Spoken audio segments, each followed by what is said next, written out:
Even with all recent efforts to catch up, Belgian prisons are still overpopulated, and some of its infrastructure extremely outdated. The daily cost of €110 per prisoner, together with a sense of insecurity, makes that society sees the prisons as space, time, energy, and money consuming with little in return. What can be done to give prisons extra meaning, extra purpose? To start with, there is a major lack of space within the built environment. World population keeps growing.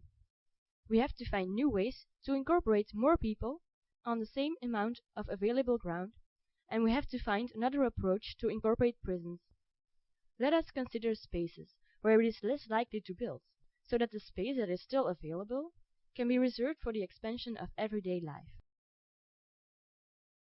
Where would we not build, you might ask?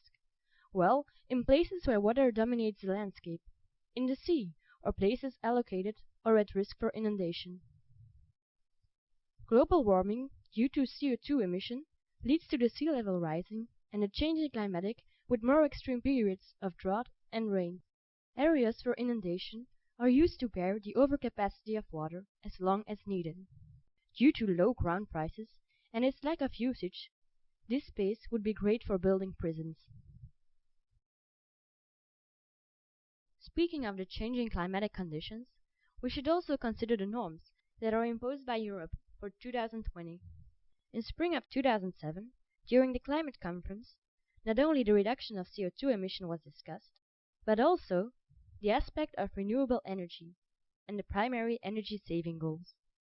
Cost-efficient energy saving initiatives in construction are encouraged.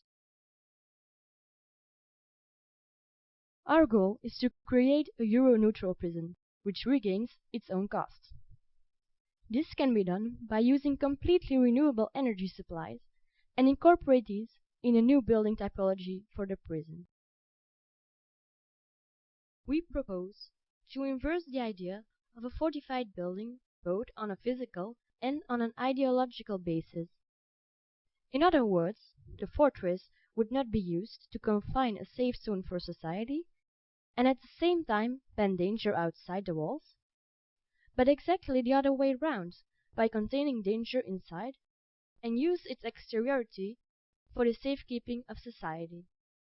First of all, the surrounding moat that initially is intended to prevent prisoners from escaping can also be used to bear the overcapacity of water during times of need, as explained before. At the same time, the goal of this moat will be to purify the grey water supply coming from the prisoners. This can be achieved by incorporating plants like reed. This will decrease the pressure on the environment as a welcome benefit. When the water rises, however, one more advantage can be accomplished by using the pressure of the water to generate electricity. Especially in times of inundation, electricity can be hard to maintain, so this is an excellent opportunity. Water isn't the only way to make the prison euro-neutral though. Wind is a determining factor as well. The towers of this inversed fortress can become windmills instead. This way, the towers which used to represent power will now become symbols of sustainability. The energy supplied to the earth by the sun still exceeds the overall energy demand by mankind. A smart prison design integrates solar power in combination with large greenhouses. This way, CO2 emission can be reduced. The prisoners can be provided with self-grown vegetables and plants. Solar energy can be generated as well, and green roofs will collect rainwater and work as a buffer to control the inside temperature. Also, the vegetable mold generated by these plants can in their turn be used for the production of extra energy. It is our hypothesis that the prison designed with all this in mind might even generate an overcapacity of energy that, if stored properly, might help to supply energy for the surrounding community in case of energy usage peaks. All these things together make that prison now generates energy, cleans its own water, and contributes to solving the Belgian inundation problems. This way, the inversed fortress stops being a burden and becomes a module in the built environment that contributes to society. This will also shed a different light on the inmates.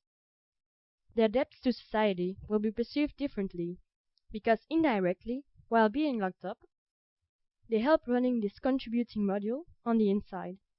This might make the prisoner's stay inside even more meaningful and expand the notion of the rehabilitation process.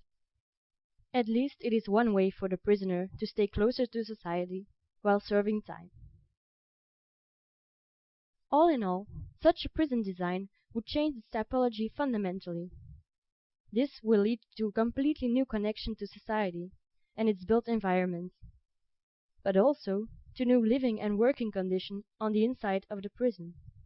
We hope that this new prison typology also generates a new approach that helps to overcome certain stalemates in the current prison policy debate.